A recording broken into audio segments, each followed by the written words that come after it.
Ako hrať hru so spoluhráčmi v 7 krokoch? Cieľom hry je zabezpečiť, aby ste počas dňa 10 minút vykonávali pôdu. Pomocou tohto návodu sa naučíte, ako hrať hru so spoluhráčmi.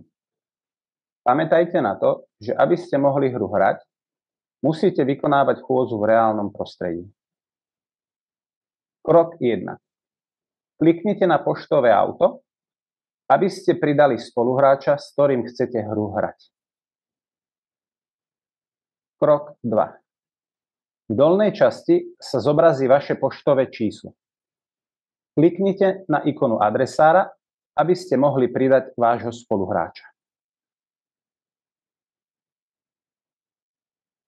Krok 3.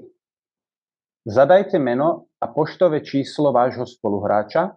Postup, ako ho nájsť, je popísaný v kroku 2 a stlačte zelené tlačidlo plus.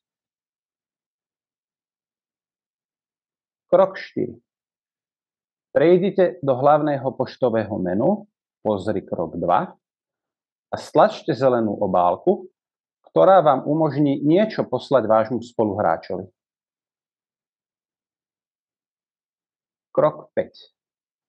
Kliknutím na zelené lietadlo v adresári pridáte vášho spoluhráča.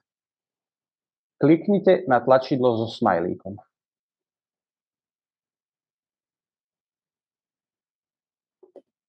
Krok 6. Vyberte si smajlíka, ktorého by ste chceli poslať a kliknite na zelenú obálku so šipkou. Krok 7. Teraz ste pripravení na odoslanie. Kliknutím na zelené papierové lietadlo sa odošle váš darček vášmu spoluhráčovi. Dobré je vedieť, že odoslať a prijať darčeky môžete iba jedenkrát za deň.